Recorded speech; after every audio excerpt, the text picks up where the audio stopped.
गौरव कपूर, मैं आपके पास में आ जाता हूँ। आतंकियों से बात क्यों हो? नहीं करते। गौरव कपूर, आतंकियों से बात क्यों हो? क्यों ना उनका खात्मा हो? क्या परेशाानी है आतंकियों के मारे जाने में? खात्मे के पीछे नहीं है, फारूक अब्दुल्ला भी चीफ मिनिस्टर है। मैं आ रहा हूँ रविंद्र जी आपके पास। गौरव कपूर, किसी ने उनको माफ नहीं किया है आतंकवादियों को, लेकिन ये हमले क्यों बढ़ रहे हैं?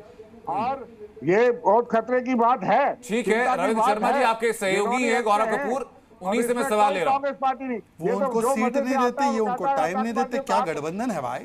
वो सीट नहीं दे रहे मंत्री बनने के लिए, ये टाइम नहीं दे रहे। मैं कैसे रविंद्र शर्मा तक आवाज नहीं पहुंच पा रही है? रविंद्र जी मैं लौटूंगा आपके पास। पहुंच रही बोले एनसी। रविंद्र जी आपको मेरी आवाज आ रही है कि नहीं आ रही है? सर सब आ रहा है सर, की आवाज आ रही है बीच में, शहजाद की आवाज पहुंच रही है और मैं आपको लगातार रोकने की कोशिश कर रहा हूं, मेरी आवाज नहीं पहुंच पा रही है आप तक। सर आपकी आवाज भी आती है, लेकिन मुझे भी बोलने का मौका देंगे? नहीं सर, बोलने का मौका सर पूरा दूंगा, लेकिन जब तक आप सवालों के जवाब पर नहीं आएंगे तब तक मैं माफी के साथ आपको बार बार रोकता रहूंगा सर।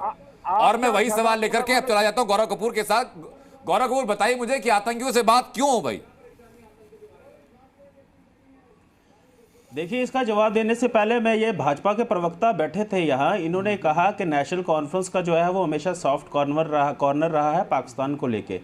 मैं इनको पूछता हूं कि जब फारूक साहब ये बयान देते हैं कि पाकिस्तान ये जो सपना देखता है कि जम्मू कश्मीर को अपना हिस्सा बनाए वो भूल जाए, ये कभी पूरा नहीं हो सकता, जब इस तरीके के बयान देते हैं तब आपके ही भाजपा के प्रवक्ता, स्टेट के जो लीडर है, लीडरशिप है, वो फारूक साहब के बयानों का स्वागत करते हैं। उस वक्त उनको जो उनको सियासत को सूट करता है, जब वो देखते हैं इस तरीके का बयान आया तो उस वक्त वो उनकी तारीफ करते हैं। बाकी मैं समझ सकता हूँ जिस तरीके से आपने शुरुआत की, मैं समझ सकता हूँ कि आपकी भी मजबूरी है, शो को चलाना है, इसको टीआरपी लेनी है। मैं आपको कुछ चीजें क्लियर कर दूं। ये मेरा धर्म है कि अगर फारूक अब्दुल्ला जैसे लोग ये बयान दें कि आतंकियों की पूजा कीजिए, आतंकियों से बैठकर बातें कीजिए, फारूक साहब की बात या आतंकियों को फांसी लग जाती है तो उनको अगर उनकी आंसू निकल आते हैं तो सर मैं सवाल पूछूंगा। जम्मू कश्मीर को जोड़ने के साथ जो अदा किया है वो शायद आप भूल जाते हैं। आपको याद होगा जब कंधार हाईजैक हुआ उस वक्त फारूक साहब का क्या रोल रहा, मैं उसमें डीपली जाना नहीं चाहूंगा, जरा आप देख लीजिएगा। 90 के दशक में जम्मू कश्मीर के अंदर जो कुछ हुआ इतने खराब है, उस वक्त फारूक साहब का क्या रोल रहा जम्मू कश्मीर को आतंकियों ने बिना नाम लिए बात करूंगा सर और इशारा समझ जाएंगे। आतंकियों ने नेता की बेटी को किडनैप किया, उसके बाद क्या स्टैंड रहा मैं वो भी जानता हूं सर।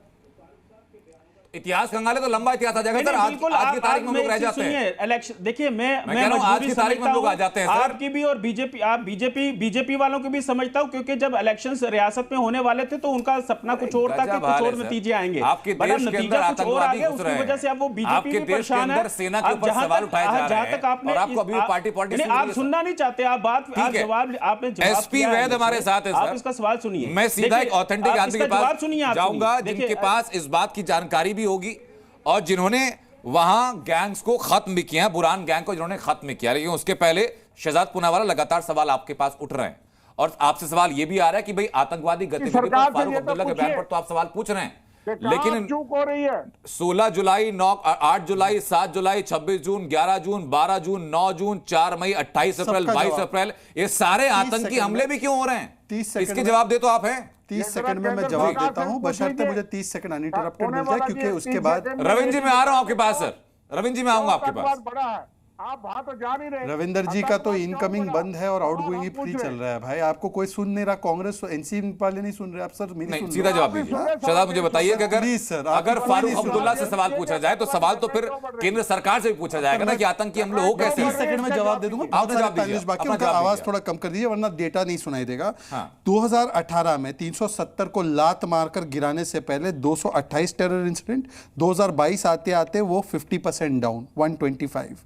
नेट इन्फिल्ट्रेशन 143, 114 हो गई।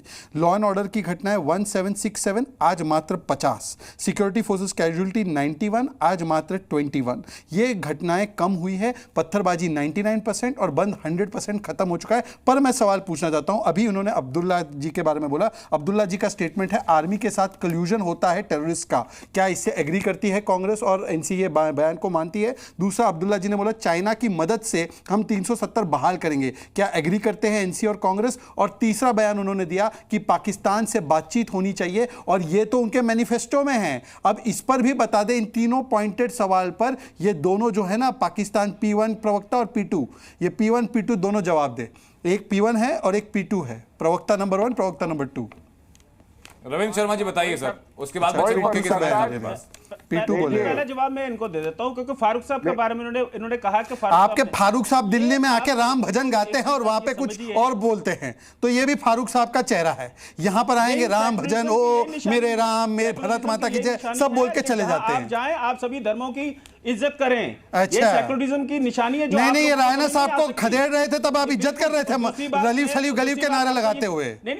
नहीं, रलीफ शलीफ गलीफ का नारा इज्जत था, रायना साहब और कश्मीरी हिंदुओं का। आपको क्या है, आप बोलना तो है, लेकिन आप जवाब लेना पसंद नहीं करते। आप बोलिए सर, मैंने 3 सवाल पूछे। पहली बात जो आपने कहा, उमर फारूक साहब राम करते हैं, वो एक मैंने वो नहीं पूछा, मैंने चाइना के हेल्प के साथ 370 का पूछा। बराबर करनी चाहिए।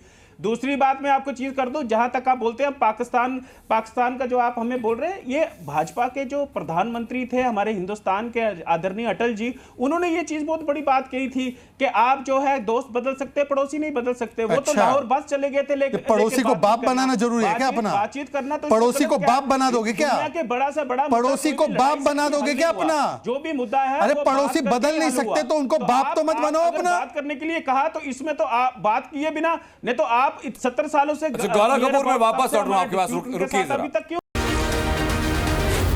जी न्यूज़।